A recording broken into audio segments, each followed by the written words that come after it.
Welcome to Medicine Matters, the Springer Medicine podcast. I'm Dr. Jane Godsland. In this episode, we'll be discussing diagnostic criteria for Alzheimer's disease. This is a somewhat controversial topic in an incredibly fast-moving environment. Alzheimer's, as you all know, is characterized by progressive cognitive decline, particularly affecting memory, language, and executive function. It poses a significant clinical challenge for us due to its heterogeneous presentation and its insidious onset. Accurate diagnosis is therefore essential for early intervention and management. Our understanding of the mechanisms underlying disease has been improving, and in recent years, this has led to the need for new recommendations on the most appropriate diagnostic criteria. So today, we're taking a focused look at the use of biomarkers in the diagnosis of Alzheimer's disease. We ask, are blood-based biomarkers the gold standard? Do we understand enough about the link between a positive result and the development of clinical symptoms? Well, stay with us now as we look at the evidence available to help us answer these questions. Hello, I'm Katrina Brown, Clinical Content Manager at Springer Medicine. I'm delighted to be joined today by Dr. Nicolas Villain, Associate Professor of Neurology at Sorbonne University and a Cognitive and Behavioural Neurologist at Pitié-Salpêtrière Hospital in Paris. As well as researching brain network vulnerability using multimodal neuroimaging, he is an expert on fluid biomarkers of Alzheimer's disease. Nicolas, let's dive straight in. What are the standard methods of diagnosis for Alzheimer's disease that are currently in use in the clinic? To diagnose Alzheimer's disease currently, you use two sets of arguments. The first one is the clinical phenotype of your patient. So you do cognitive testing, neuropsychological testing, memory test, etc. And if you have a specific phenotype that can be aligned with Alzheimer's disease, such as memory problems, language problems, or neurovisual problems, then you do biomarker assessment to check whether Alzheimer's disease is the underlying pathology of this phenotype. And for this, you have two main options, either cerebrospinal fluid, biomarkers, where you dose a beta 40, 42, and the ratio 40/42, and phospho-tau 181, and total tau. This gives you indication on the underlying pathology. And you also have another option, which is positron emission tomography, especially amyloid PET, where you have a radio tracer that target amyloid pathology and that confirm as well that Alzheimer's pathology is the underlying cause. So you have two dimensions, the clinical and the biological part that make the disease. So you've mentioned imaging and CSF biomarkers. Can you tell us a bit about the diagnostic biomarkers that are currently in development or under discussion? Yeah, so I mentioned the gold standard, and of course, these last 5 years I've seen a breakthrough with plasma biomarker that have reached a lot of popularity and excellent results, and that are very close to being used in clinical routine. For example, in my center, it will be next month. So we are really jumping into these plasma biomarkers, and there are substitutes. Especially one of them, p-tau 217, is a good surrogate marker of amyloid PET and of CSF biomarkers, generally speaking. It is less a good biomarker of tau PET, but it makes the job for the other biomarkers, making it very exciting for being more feasible and cheaper for clinical routine. And does the accuracy of the biomarkers differ depending on the stage of disease? They do, to some extent. These biomarkers are actually more biomarkers of pathology than of disease. So according how you define disease and pathology, your question can be a bit tricky. But let's use the usual definition of Alzheimer's disease. So as long as you have enough plaques, amyloid plaques or tau pathology in the brain, your biomarker will be positive. So it can be positive before symptoms happen because you have plaques and tangles before symptoms happen, and then stabilize or keep increasing a little bit when disease worsens. However, this p-tau 217 is not a very good staging biomarker of Alzheimer's disease. It raises very soon when the pathology appears, and then it kind of plateaus. For staging the disease, we rather use tau PET, which is a biomarker of tau pathology, aggregated tau pathology in the brain, and this is more correlated to symptoms and to the stage of the disease. So we're speaking today about your recent paper in JAMA Neurology that outlines combined clinical and biological criteria for diagnosis of Alzheimer's disease.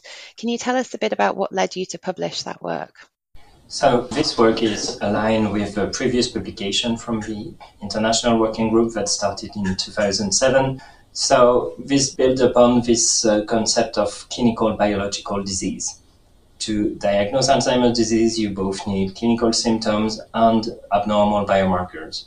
This is important because, on the other hand, and we'll discuss that a bit later, you have the American Association, the Alzheimer Association, that proposes a switch to a different disease concept, which is a pure biological disease concept where you only need abnormal biomarker to make the diagnosis.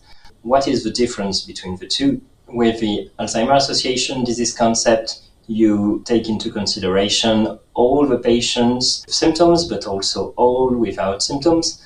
And as a matter of fact, those without symptoms but with abnormal biomarkers are 3 times more frequent than those with symptoms. So you kind of quadruple prevalence of the disease, and you also make it at the same time a less severe disease. Why is that? Is because the vast majority of individuals who are biomarker positive will not develop symptoms in their lifetime. So these asymptomatic individuals with positive biomarkers, a benign condition, benign in the sense that they will not develop systematically the disease. It's not a deterministic disease mechanism. Instead, it's a risk. So in this JAMA Neurology paper, we confirm that, aligned with the previous definition of Alzheimer's disease according to the International Working Group, Alzheimer's disease should be diagnosed only in patients with symptoms, while those without symptoms should not be diagnosed with Alzheimer's disease, but should be given a different disease label, which is asymptomatic at risk. And we also propose, which is the novelty of this 2024 criteria, to expand the small category of individuals that we name pre-symptomatic Alzheimer's disease. These are asymptomatic individuals, but with a very high risk of developing Alzheimer's disease, meaning symptoms of Alzheimer's disease. So by expanding this category, we acknowledge that the disease begins before symptoms, and we can target this specific population, which is at high risk for future drug development. Okay, so the criteria that the Alzheimer's Association gives for Alzheimer's disease, can you tell us a little bit about how they define it?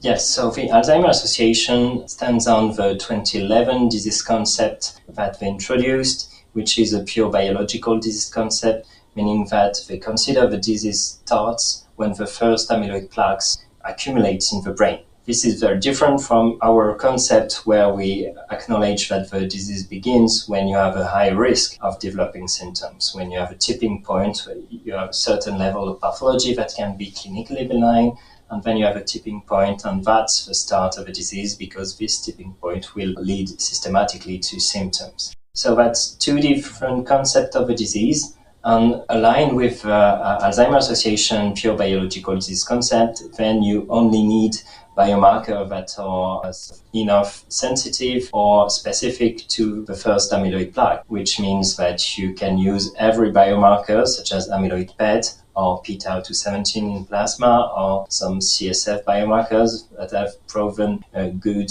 diagnostic accuracy against amyloid plaques. So these are the new criteria of the Alzheimer Association: amyloid PET positive or plasma p-tau217 positive or CSF biomarker positive makes you as an Alzheimer's disease patient, whether you have symptoms or not, whether your risk is high or low. So it risks diluting the gravity of Alzheimer's disease by including vast majority of asymptomatic individuals with a good prognosis. Why do you think it is that some experts are keen to define Alzheimer's disease as a purely biological entity? Well, it's more simple from a biological point of view. You have one cause, amyloid accumulation, and it's easier to target from a drug perspective, drug development perspective. So it aligns the goals of the pharmaceutical companies, biomarker companies, and some experts that actually co-wrote this paper together. So for the first time in the Alzheimer Association criteria, you have half of the authorship that is from the industry. So it really aligns all these interests together. And of course, I mean, their goal is to speed up drug development, and when you simplify the problem, then the problem becomes solvable. And I fully agree with that. I mean, everything that can speed up the process is, of course, well intended. However, hell is also paved with good intentions. And the problem of this is that you will reduce Alzheimer's disease to amyloid plaques. And unfortunately, it's more complex than that. And we realize that when we clean up amyloid in the brain with current anti-amyloid maps, and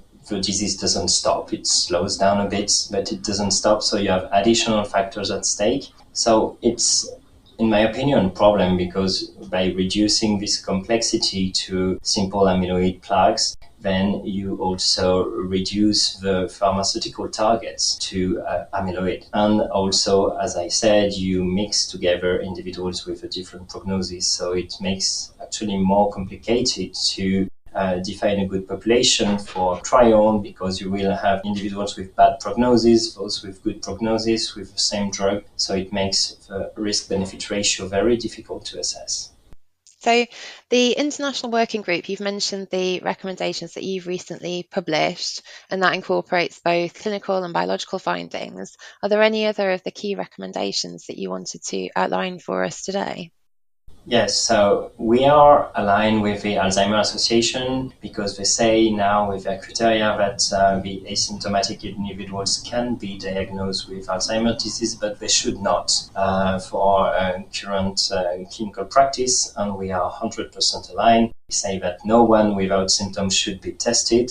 The difference is when it becomes possible, and it's already becoming possible because plasma biomarkers are available, and there are direct-to-consumer plasma tests that are also available. So it's really coming. So when it happens and when drugs will start to happen, we still divide two categories, and dividing two categories is very important to correctly assess the risk-benefit ratio in each category and have a specific drug objective for each category. So that's the main thing. And we also highlight that we consider that the disease begins before symptoms happen, and this is what we call the pre-symptomatic Alzheimer's disease. So these are individuals with abnormal biomarkers and a high risk of developing symptoms, not simply abnormal biomarkers. And this makes sense to speed up development for prevention when you only include high-risk individuals.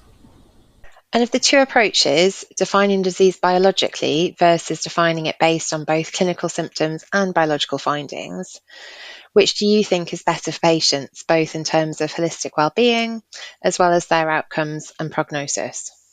Of course, when you define a disease biologically and clinically, you, by definition, include a clinical prognosis. So it's really aligned with the patient needs, the patient feeling, and the partners also. So in our opinion, it's more aligned with a holistic way of seeing the disease instead of a pure biological mechanisms, which is, of course, a pure biological definition of Alzheimer's. And do you think, though, that a purely biological definition may be possible in future once there's a greater understanding of which biological changes will translate into symptomatic disease?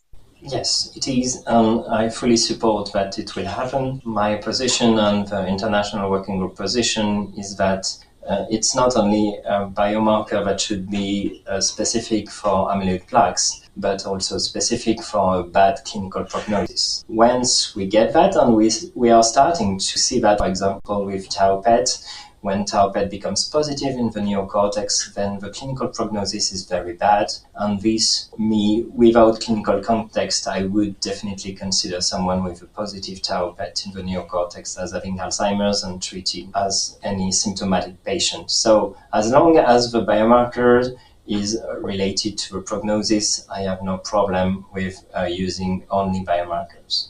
So the recent breakthroughs, both in terms of blood-based biomarkers for diagnosis and new disease-modifying treatments, represent a very exciting time for clinicians and for patients affected by Alzheimer's disease. But there's been much discussion over the past year about readiness for adopting these new technologies and therapies into clinical practice. What do you see as the main challenges, and what can clinicians be doing now to prepare?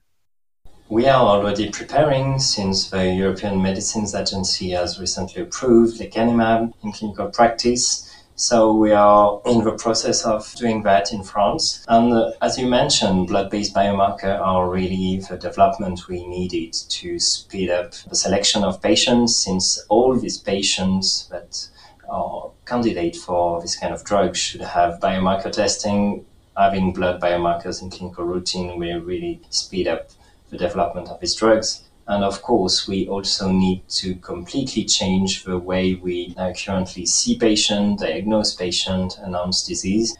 And the critical element, at least in our medical system, is the duration and the length of the clinical pathway, because currently it takes about 18 months to get from the first consultation to the diagnosis. And since these drugs are only for early stage Alzheimer's disease, 18 months is too long. So we need to shorten this and to develop fast track pathways, but in fast track we still need to have high quality diagnosis, of course, and this will be done by designing specific care pathway for patients that are not too severe, where we can have very quickly blood-based biomarkers and MRI, so that we can make an interdisciplinary decision to treat or not in a 2 or 3 months duration. Dr. Villain, thank you for your time today. It's been so informative to speak to you about how to interpret findings from the new diagnostic techniques becoming available in the clinic. Clearly, we're on the cusp of major insights and rapid changes in how we diagnose and potentially treat Alzheimer's disease.